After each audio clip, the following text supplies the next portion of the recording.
Hi everybody, in this video we're going to talk about my first impressions of the Deus 2. Stay tuned, here we go. Alright, y'all may have seen my video where I took my Deus 2 to the beach. You know, I was hunting with John Boy, and he was found a little more than I was. But anyway, he had a couple targets there, because we were going back, well, you hear this? Yeah, I hear that. You hear this? You hear that? Then he had one, you hear this one? I said, I don't hear it. He dug it up as a quarter. I said, okay, well, I'll throw that one off. Then he came over and said, you hear this one? I said, I don't hear it. So he dug it out of the ground, put it up there, and I could hear it then, but then he dropped it back in the hole and I couldn't hear it again. So I said, I'm switching back to the Equinox. So I put my Deus 2 up and went to the Equinox. I've been working with Calabash Digger. Some of y'all might see some of his videos. I said, man, I don't understand what happened there. He said, well, he said he had the same thing happen to him on a colonial button. Couldn't hear it. He had his Equinox and his Deus just testing different ones. He couldn't hear it. He cut his machine off, I think he said. Then he cut it back on. Bam, bam, bam. It was fine. So what he had determined was it was an EMI problem, which is electromagnetic interference. And y'all have all experienced it, I'm sure. You go out in the field and got another detector right next to you. You also you hear all that static because of another detector's electromagnetic frequency interfering with yours. You go underneath of a power line, real high power line, you start hearing that interference, electromagnetic interference. These are all putting out those type of frequencies. So, this is called silent EMI. He said that what happens, and several people have documented this, is the Equinox is putting out a frequency that's actually canceling out this machine's ability to read something. Anyway, we assume that's what it was. We don't know 100%. It's going to be real hard to duplicate, but I'm going to give it a try. As y'all know, if you do noise cancel on the Equinox, it'll go in. If like, you know, a lot of times on the beach, I might have a alarm system affecting me. I can hit that noise cancel, and it goes in and shifts my frequency just enough to take it away from it and cancel that out. And so it's a lot of frequencies in there that can actually change. So I'm going to play with it, see if I can get it. Stay tuned. I'm going to try to do some in the backyard. But anyway, I've been back to the beach again, and it worked fine. Dug some targets on it.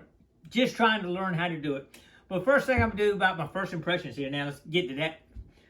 Some of the things I recognize getting it. First thing, the weight. I tell you, it's light. If you got any issues with shoulders and elbows, this would definitely be the machine to get because the weight is definitely lighter than any other machine out there. So I like that part of it for sure. As far as detecting on the beach, it's as quiet as the Equinox. I got AT Pros, all of the machine, every machine I've ever had, you go to salt the black sand on the beach, it just starts going crazy. This one is just as quiet as the Equinox. Equinox is real quiet, as y'all know, but this one is just as quiet, so that is a big plus right there.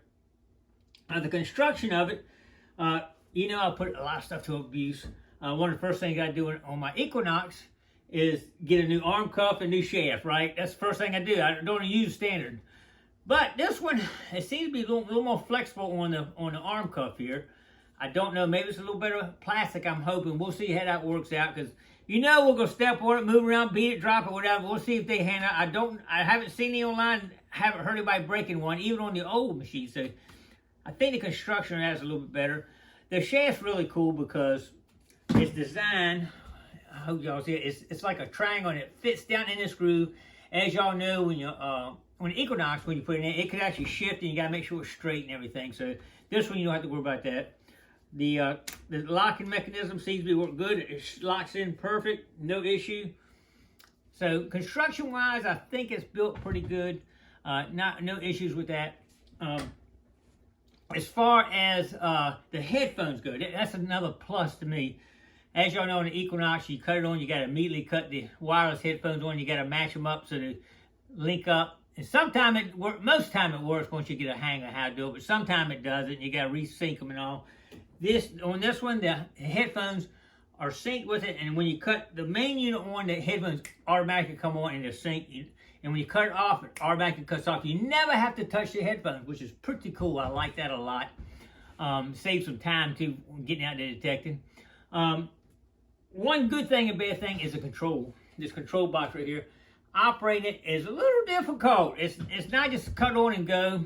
That a lot of them you cut on, I want that program, and you're detecting. This one, you got to kind of walk through a few things to get to that point.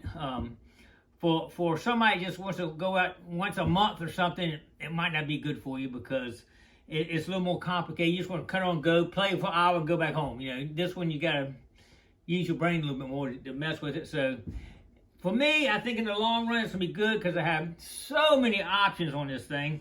I was actually just playing with. I got bad hearing. I was playing with it a while ago, and you can actually change the sound through an equalizer, so you can raise the frequency higher in certain areas. Some of our frequency, like low frequency, is fine, but the higher is bad. So I can raise the high and keep the low where it equals out. So it gives me a good sound. So anyway, the options are limitless on this thing. It really are. So I think in the long run, that's gonna be good for me. Some people may not because of that, but we'll see how that works out. 5-year warranty. I'm just throwing that in there as a plus because the Equinox is 3 years. This is 5 years. So, you know, all these cuffs and all, I'm assuming everything is covered. So if that's pretty good right there. But anyway, let's go some of the things I didn't like. Well, one thing, lots of options. Some people won't like that, but that could be a good and a bad thing. Let's see, upgrade. That's what I'm talking about. You know, when I got this, it was the software in the main module was version 4.0, and they had to upgrade to version 6 or whatever it was, 0.06 or 6, whatever it was. But anyway, you can only upgrade this using a Microsoft PC. It will not upgrade with an Apple, and I have an Apple, so I had to break out. I had an old one I got working and ended up doing it, but that's a negative to me. I don't know why they do that, but I don't know. Just another throw it in it price-wise. You know, of course, this is a lot more expensive than the Equinox. Are you going to find that much more to make it worthwhile? That's something that's an individual thing you have to talk about a little bit. One other thing is the coil cover, and it's pretty much like the Equinox. I actually took it off. It was only in the water not that long. But anyway, check this video right here. I opened it up, and it was sand in it. Check it out. It collected that much sand already. These coils can really collect the sand, slowly goes down them, and you won't believe how much that sand will weigh. It's not that much on there, but if you did it for a couple of days and didn't clean it out, it will change the weight crazy amount.